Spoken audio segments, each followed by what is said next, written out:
Hello friends, it's about 5:30 in the morning here in Canggu, Bali.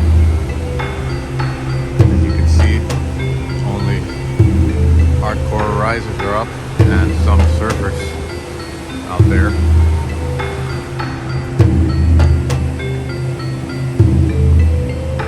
I usually never get up at this hour, but I just woke up today for no apparent reason.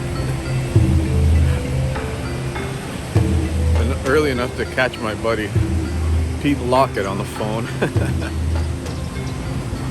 Oh boy, how do I look? Okay. You know, I've been thinking a lot about things that are related to drumming in a parallel sense.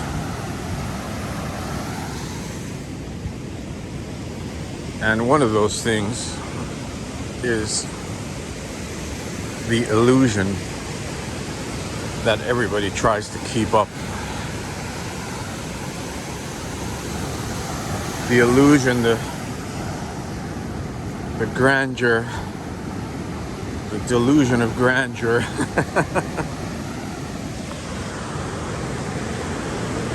It's very, very interesting. As my career progressed, I got to know so many drummers around the world.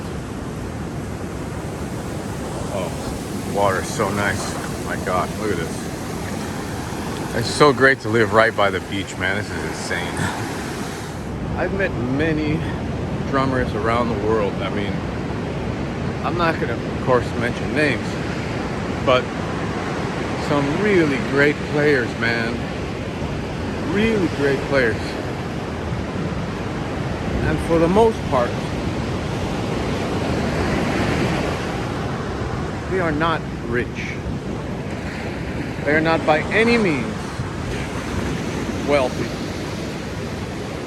A lot of them live in simple apartments. Their girlfriend even splitting, or wife, splitting costs, which is great, actually. You're lucky enough to find a woman like that. That's a good woman. That's gold, man. My life, I've come to know that a really great woman is like gold, but not easy to find at all. In fact, lucky, very lucky if you can find one. Anyway, the illusion that people try to keep up is funny to me, because they're all like doing it for reasons that are a bit baffling. Like, what for? Why are you pretending to be so successful, going from session to session, tour to tour, when we all know, the ones that have been around for a while, we all know what this is all about. You go on tour, or you go back to your country after the tour, and then what? Money keeps going out. Rent keeps coming. Bills keep coming. You gotta like scramble for gigs once you're back in town, especially if you've been on the road for a long time. I mean, besides all that, what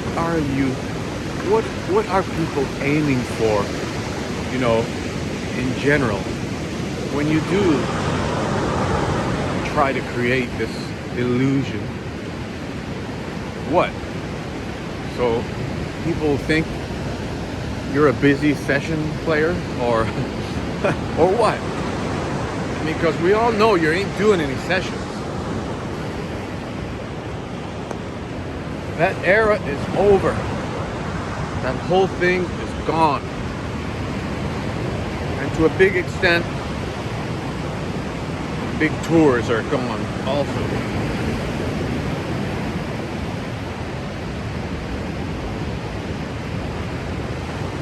Now, I wonder what the point of all that is.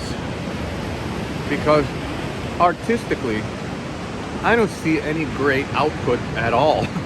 I don't see any meaningful output by these people.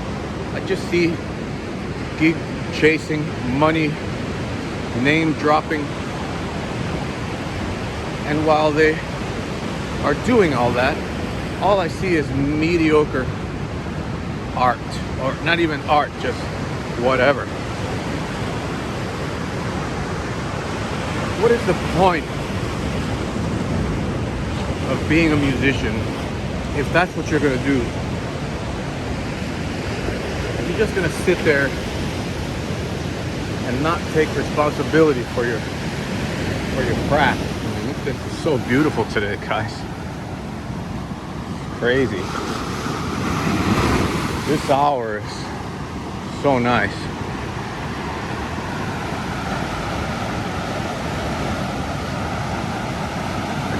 I gotta get a photo of this. Hang on. Gotta take out my camera. Hang on. What a beauty.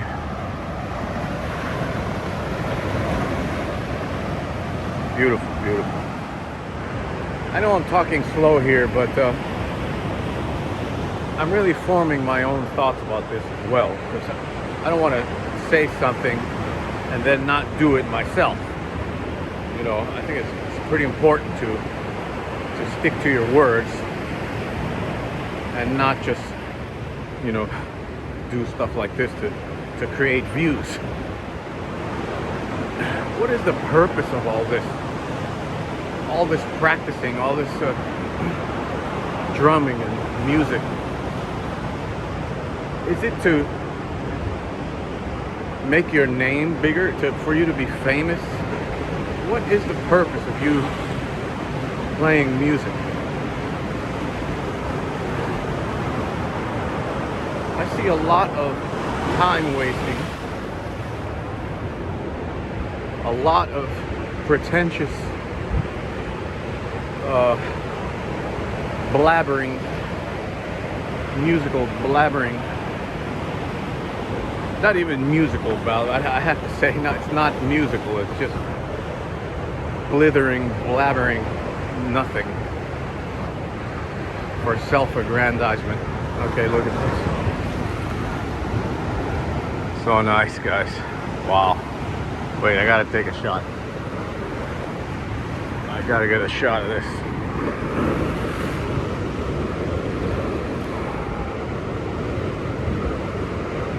I think that worked.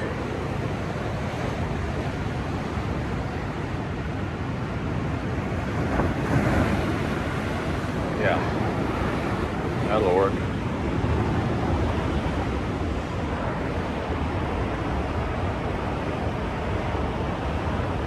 In the heart of an artist, self-aggrandizement is a dangerous tool. Not even a tool, a dangerous state of mind, a dangerous position to put yourself in. Because not only does it obligate you to keep telling lies the rest of your life, it diminishes your art, and it diminishes music, it diminishes the calling of drumming.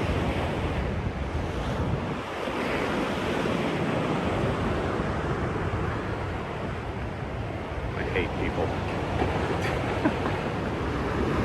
So once in a while I think people just think they have time to do whatever, right? They have time to screw around, wasting time on whatever phony baloney thing they're doing. But the reality is, no one has time. No one has time. Drumming is too vast. Drumming is too vast, okay? There's no way you're gonna learn everything. And you can only humble yourself in front of the instruments. Now, what could be a major motivating factor to push art in the right direction. And the only thing for me that matters is death. The fact that you ain't gonna be here much longer. Even if you're 20 years old now, you ain't gonna be here much longer. You're just a speck of nothing in this life. And it goes by so fast. The things you worry about, people, what they think of you, or how much money you have, or what gig you did, or this or that. I've talked to guys with a lot of gigs, and frankly, a lot of the time, they're just miserable.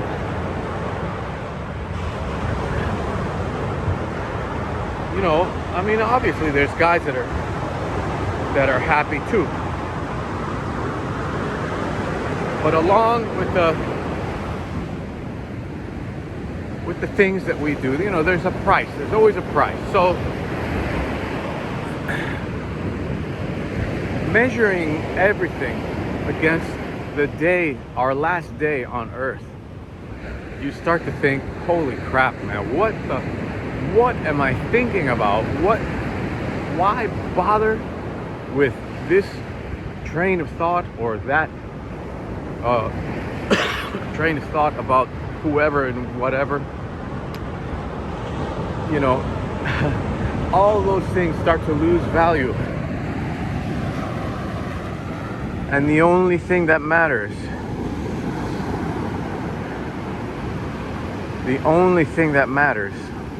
is your relationship to music.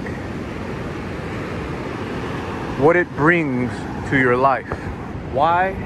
Because from there, the purity of what you might be trying to do can be born.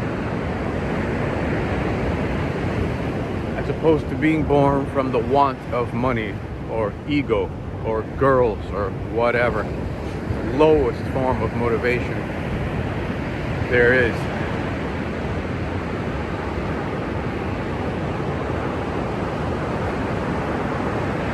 I only, to be honest, I only tapped into that once I realized that sooner or later I'm not going to be here anymore. And if somebody is watching this, you know, 50 years in the future, I hope you can get something out of it. And that it might help you to push your life in a direction that's going to be nice for you. I think for me, giving up on material possessions liberated my mind so that I could fully concentrate on my art. If you're paying for an expensive car, if you're like, you know, life is full of bills and stuff like that, man, you have to do something about that. You really do. On the other plane, you know, we are like on the speck of dust in the middle of nowhere, in a solar system in the middle of nowhere. And we're worried about having a nice car. Can you imagine? Can you imagine the colossal waste of time on this earth thinking that way? Boy. I must say that in Europe, you know, that line of thinking is not so strong at all. I have to say that I'm afraid that in China, you know, the materialism is pretty strong. And in the United States, forget it. You know, that's why I cannot, you know, participate in those things, because first of all, it ruins your work, and second of all, it's completely meaningless, only to some bankers, so you can help them buy their yacht.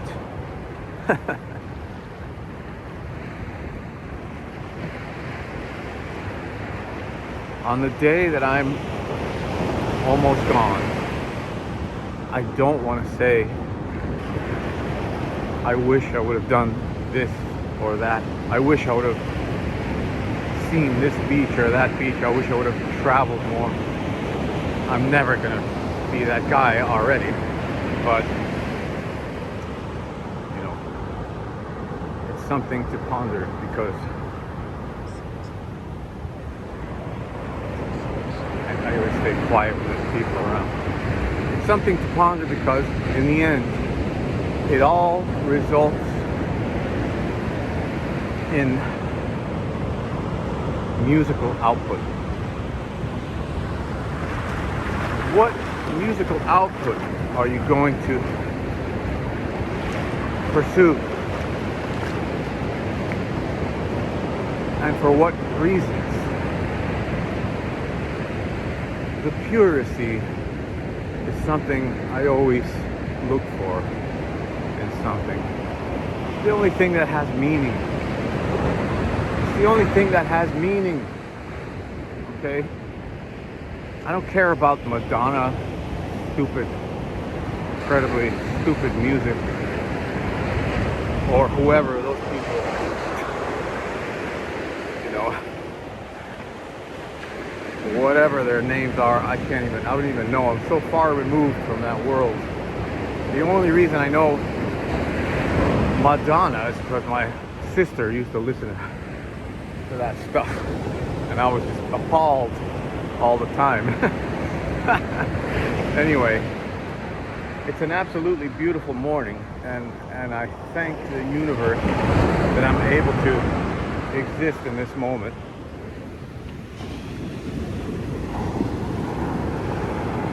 It's now about, I don't know, maybe it's about 6 a.m. I'm not sure.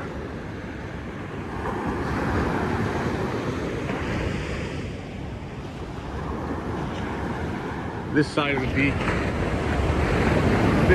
beach is a little more populated. People are walking, so I'm just gonna go down to the little temple and then turn around.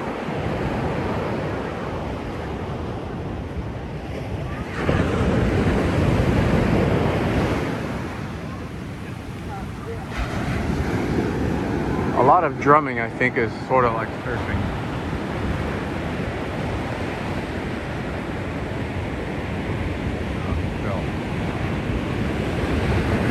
There's that temporary high. You're on the wave. You're on the wave, you're riding the wave. And then you get home, you make chicken noodle soup. Go to bed.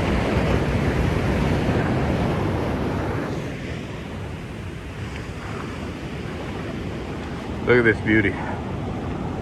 Beautiful. The beach is clean. The beach is nice. The water is very warm. Very warm.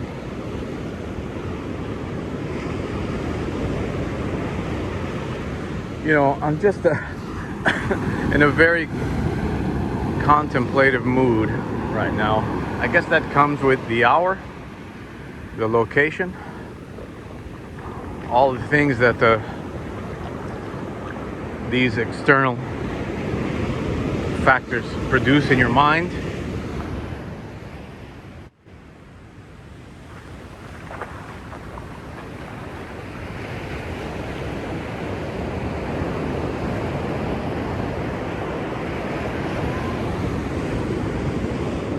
It's a very simple thing, but so peaceful. I think from here, from this point, when there's no financial pressure, and there's no pressure from a society, when there's no obligation other than to yourself, if that's even an obligation.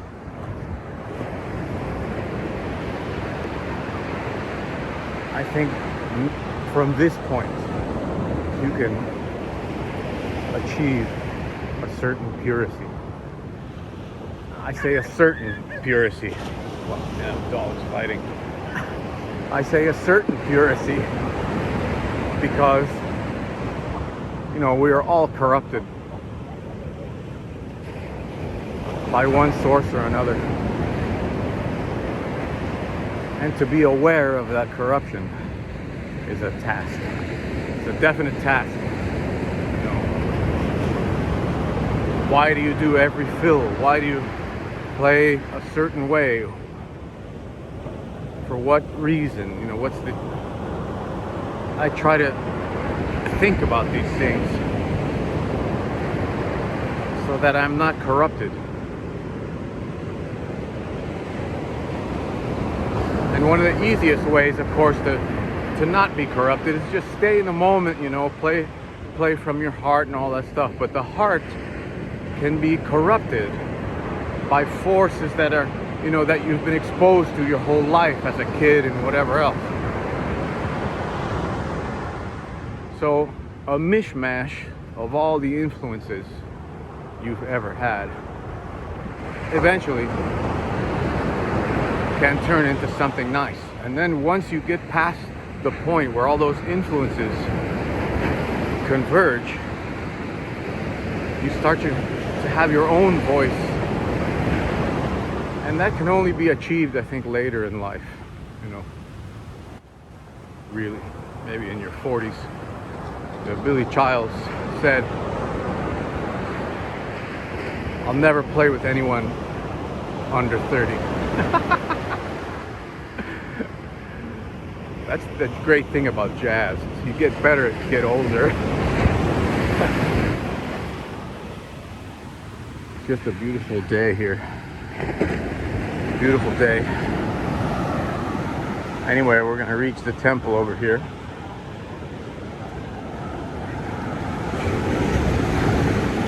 Surfers are the main haunters of this tower.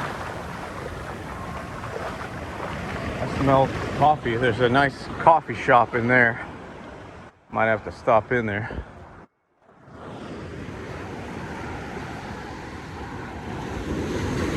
We're almost at the little temple here.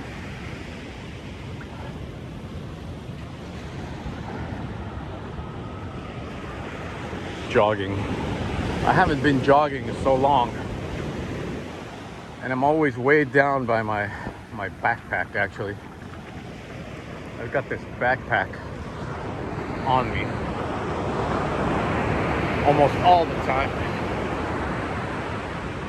On me almost all the time.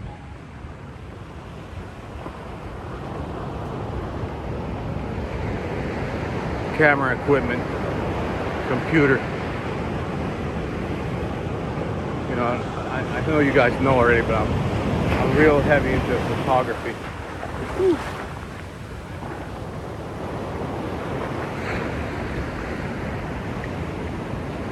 Awesome. So whenever I see something, I just have to shoot it. Now that looks like a guy that might know what's up.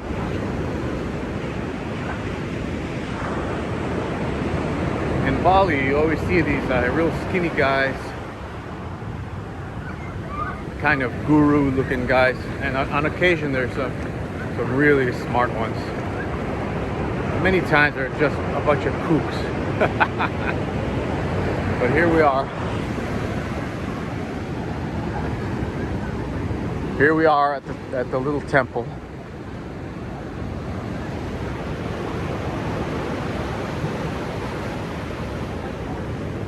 The beach just continues and continues.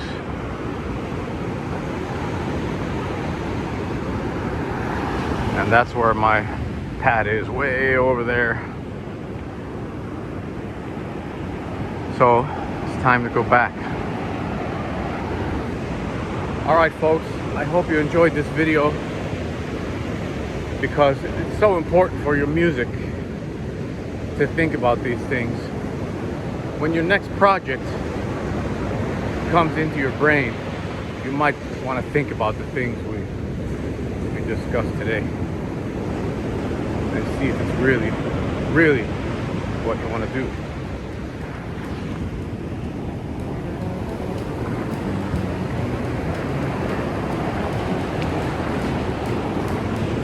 From Canggu Beach in Bali, Indonesia, peace out.